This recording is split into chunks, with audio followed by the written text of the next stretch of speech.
अथ ब्रह्म विवर्त महापुराणे ब्रह्मखंडे सप्तदशोऽध्यायः। ब्राह्मण बालक के साथ क्रमशः ब्रह्मा, महादेव जी तथा धर्म की बातचीत। देवताओं द्वारा श्री विष्णु की तथा ब्राह्मण द्वारा भगवान श्री कृष्ण की उत्कृष्ट महत्ता का प्रतिपादन। सौती कहते हैं, ब्राह्मण को आया देख देव समुदाय उठकर खड़ा हो गया था। फिर वहाँ सभा में उन सबकी परस्पर बातचीत हुई। ये ब्राह्मण रूपधारी साक्षात भगवान विष्णु हैं। यह बात देवताओं की समझ में नहीं आई। भगवान विष्णु की माया से मोहित होने के कारण वे पूर्वापर की सारी बातें भूल गए थे। यह सौनक जी, उस समय ब्राह्मण ने सब देवताओं को संबोधित करके मधुर वाणी में वह सत्य बात कही जो प्राणियों के लिए परम कल्याणकारक थी। ब्राह्मण बोले, हे देवताओं, यह उपबर्हण की भार्या और चित्ररथ की कन्या है। पति शोक से पीड़ित होकर इसने स्वामी के जीवन दान के लिए याचना की है। अब इस कार्य के लिए निश्चित रूप से किस उपाय का अवलंबन करना चाहिए?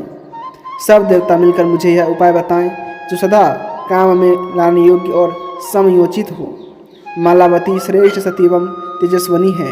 वह अपना मनोरथ सफल न होने पर समस्त देवताओं को शाप देने के लिए उद्यत है।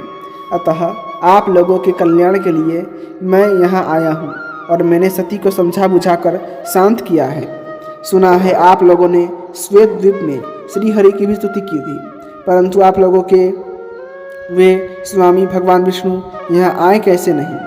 आकाशवाणी हुई थी कि तुम लोग चलो, पीछे से भगवान विष्णु भी जाएंगे। आकाशवाणी की बात तो अटल होती है, फिर विपरीत कैसे हो गई? ब्राह्मण की यह बात सुनकर साक्षात जगत गुरु ब्रह्मा ने परम मंगल में सत्य एवं हितकर बात कही। ब्रह्मा जी बोले, मेरे पुत्र नारद ही श्राप बस उपबर्हण नामक गंधर्व हुए थे। फिर मेरे ही श्राप से उन्होंने योग धारणा द्वारा प्राणों को त्याग दिया। भूतल पर उपबर्हण की स्थिति 1 लाख युग तक नियत की गई थी। इसके बाद वे शूद्र योनि में पहुंचकर उस शरीर को त्यागने के बाद फिर मेरे पुत्र के रूप में प्रतिष्ठित हो जाएंगे। भूतल पर उनके रहने का जो समय नियत था उसका कुछ भाग अभी शेष है। उसके अनुसार इस समय इनकी आयु अभी 1 सहस्त्र वर्ष तक और बाकी है। मैं स्वयं भगवान विष्णु की कृपा से उपबर्हण को जीवन दान दूंगा, जिससे इस देव समुदाय को श्राप का स्पर्श न हो। वह उपाय मैं अवश्य करूंगा। हे ब्राह्मण, आपने जो यह कहा कि यहाँ भगवान विष्णु क्यों नहीं आए, सो ठीक नहीं है, क्योंकि भगवान विष्णु तो सर्वत्र विद्यमान है। वे ही सबके आत्मा हैं। आत्मा का पृथक शरीर कहाँ होता है? वे स्वेच्छा में परब्रह्म परमात्मा भक्तों पर अनुग्रह करने के लिए ही दिव्य शरीर धारण करते हैं। अपवित्र पवित्रो वा सर्वावस्थांगतो पिबा यह स्मृत पुनरियाख्याम सब ब्रह्मा विहंतरः शुचि। वे सनातन देव सर्वत्र हैं, सर्वज्ञ हैं और सबको देखते हैं। विष धातु व्याप्तिवाचक है और अणु का अर्थ सर्वत्र है। वे सर्वात्मा श्री हरि सर्वत्र व्यापक हैं, इसलिए विष्णु कहे गए हैं। कोई अपवित्र हो या पवित्र अथवा किसी भी अवस्था में क्यों न हो, जो कमल नयन भगवान विष्णु का स्मरण करता है वह बाहर भीतर सहित पूर्णतः पवित्र हो जाता है। हे ब्राह्मण, कर्म के आरंभ मध्य और अंत में जो श्री विष्णु का स्मरण करता है उसका वैदिक कर्म सांगोपांग पूर्ण हो जाता है। जगत की सृष्टि करने वाला मैं विधाता, संहारकारी हर तथा कर्मों का साक्षी धर्म, ये सब जिनकी आज्ञा के परिपालक है, जिनके भय और आज्ञा से काल समस्त लोगों का संहार करता है। यम पापियों को दंड देता है और मृत्यु सबको अपने अधिकार में कर लेती है। सर्वेश्वरी सर्वाध्या और सर्वजननी प्रकृति भी जिनके सामने भयभीत रहती तथा जिनकी आज्ञा का पालन करती है, वे भगवान विष्णु ही सबकी आत्मा और सर्वेश्वर है। महेश्वर बोले, हे ब्राह्मण, ब्रह्मा जी के जो सुप्रसिद्ध पुत्र हैं उनमें से किसके वंश में तुम्हारा जन्म हुआ है? वेदों का अध्ययन करके तुमने कौन सा सार तत्व जाना है? हे विप्रवर, तुम किस मुनिंद्र के शिष्य हो और तुम्हारा नाम क्या है? तुम अभी बालक हो तो भी सूर्य से बढ़कर तेज धारण करते हो। तुम अपने तेज से देवताओं को भी तिरस्कृत करते हो, परंतु सबके हृदय में अंतर्यामी आत्मा रूप से विराजमान हमारे स्वामी सर्वेश्वर परमात्मा विष्णु को नहीं जानते हो। यह आश्चर्य की बात है। उन परमात्मा के ही त्याग देने पर देहधारियों का यह शरीर गिर जाता है और सभी सूक्ष्म इंद्रिय वर्ग एवं प्राण उसके पीछे उसी तरह निकल जाते हैं जैसे राजा के पीछे उसके सेवक जाते हैं। जीव उन्हीं का प्रतिबिंब है। वह तथा मन, ज्ञान, चेतना, प्राण, इंद्रिय वर्ग, बुद्धि, मेधा, धृति, स्मृति, निद्रा, दया, तंद्रा, शुद्धा, तृष्णा, पुष्टि, श्रद्धा, संतुष्टि, इच्छा, क्षमा और लज्जा आदि भाव उन्हीं के अनुगामी माने गए हैं। वे परमात्मा जब जाने को उद्यत होते हैं तब उनकी शक्ति आगे आगे जाती है। उपयुक्त सभी भाव तथा आसक्ति उन्हीं परमात्मा के आज्ञा पालक है। कर्मारंभे च मध्ये वा शेषे विष्णु चया स्मरेत परिपूर्ण तस्य कर्म वैदिकम च भवेद द्विज। देह में जब तक ईश्वर की स्थिति है तभी तक देहधारी जीव सब प्रकार के कर्म करने में समर्थ होता है। उन ईश्वर या उनके अंशभूत जीव के निकल जाने पर शरीर सब होकर अस्पृश्य एवं त्याज्य हो जाता है। ऐसे सर्वेश्वर शिव को कौन देहधारी नहीं मानता। सबकी सृष्टि करने वाले साक्षात जगत विधाता ब्रह्मा निरंतर उन भगवान के चरणाविंदों का चिंतन करते हैं परंतु उनका दर्शन नहीं कर पाते। ब्रह्मा जी ने श्री कृष्ण की प्रसन्नता के लिए जब 1,00,000 युगों तब किया तब इन्हें ज्ञान प्राप्त हुआ और ये संसार की सृष्टि करने में समर्थ हुए। मैंने भी श्रीहरि की आराधना करते हुए सुदीर्घ काल तक इसकी कोई गणना नहीं है तब तक किया परंतु मेरा मन नहीं भला मंगल की प्राप्ति से कौन तृप्त होता है। और मैं समस्त कर्मों से निष्प्रिय हो अपने 5 मुखों से उनके नाम और गुणों का कीर्तन एवं गान करता हुआ सर्वत्र घूमता रहता हूँ। उनके नाम और गुणों के कीर्तन का ही यह प्रभाव है कि मृत्यु मुझसे दूर भागती है। निरंतर भगवान नाम का जप करने वाले पुरुष को देखकर मृत्यु पलायन कर जाती है। चिरकाल तक तपस्या पूर्वक उनके नाम और गुणों का कीर्तन करने से ही मैं समस्त ब्रह्मांडों का संहार करने में समर्थ एवं मृत्युंजय हुआ हूँ। समय आने पर मैं उन्हीं श्रीहरि में लीन होता हूँ तथा पुनः उन्हीं से मेरा प्रादुर्भाव होता है। उन्हीं की कृपा से काल मेरा संहार नहीं कर सकता और मौत मुझे मार नहीं सकती। हे ब्राह्मण, जो श्री कृष्ण गोलोक धाम में निवास करते हैं वही वैकुंठ श्वेत द्वीप में भी हैं। जैसे आग और उसकी चिंगारियों में कोई अंतर नहीं है उसी प्रकार अंशी और अंश में भेद नहीं होता। 71 दिव्य युगों का एक मनवंतर होता है। प्रत्येक मनवंतर में 2 इंद्र व्यतीत होते हैं। 28वें इंद्र के गत होने पर ब्रह्मा जी का एक दिन होता है। इसी संख्या से विशिष्ट 100 वर्ष की आयु वाले ब्रह्मा जी का जब पतन होता है तब परमात्मा विष्णु के नेत्र की एक पलक गिरती है। मैं परमात्मा श्री कृष्ण की एक श्रेष्ठ कला मात्र हूँ, अतः उनकी महिमा का पार कौन कर सकता है। मैं तो कुछ भी नहीं जानता। हे सौनक, ऐसा कहकर भगवान शंकर वहाँ चुप हो गए। तब समस्त कर्मों के साक्षी धर्म ने अपना प्रवचन आरंभ किया। धर्म बोले, जिनके हाथ पैर तथा सबको देखने वाले नेत्र सर्वत्र विद्यमान है,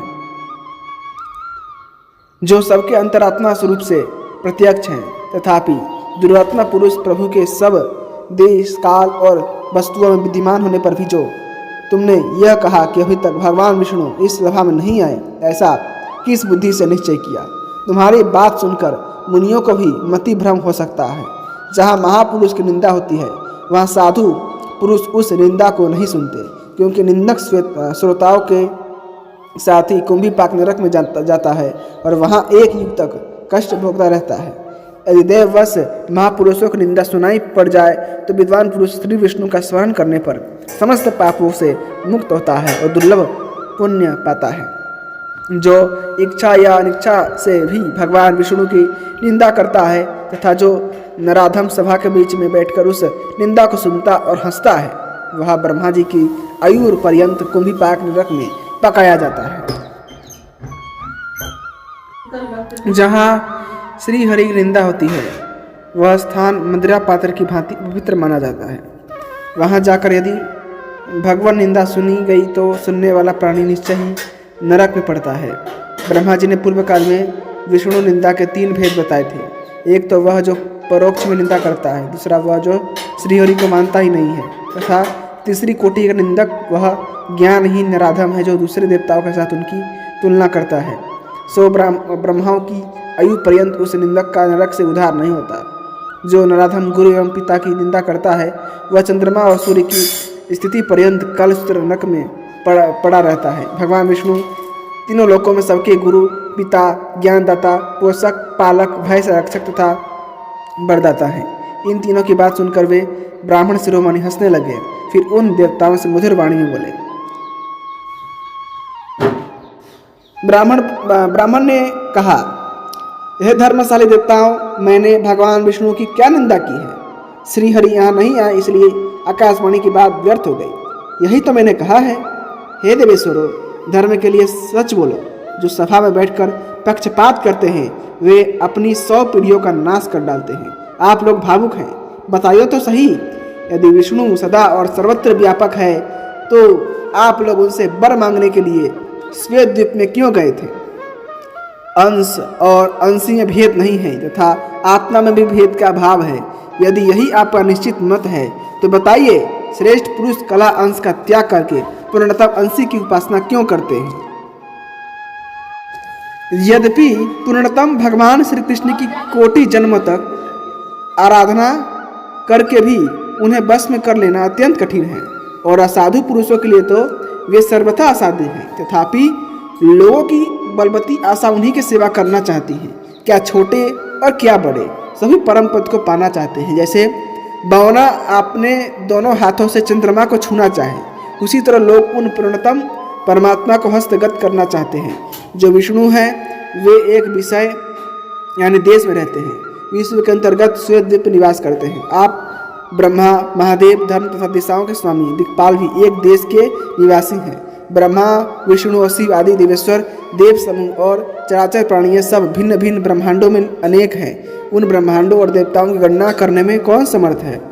उन सबके एकमात्र स्वामी भगवान श्री कृष्ण हैं, जो भक्तों पर अनुग्रह करने के लिए दिव्य विग्रह धारण करते हैं, जिसे सभी पाना चाहते हैं। वह सत्यलोक या नित्य वैकुंठ धाम समस्त ब्रह्मांड से ऊपर है। उससे भी ऊपर गोलोक है, जिसका विस्तार 50 करोड़ योजन है।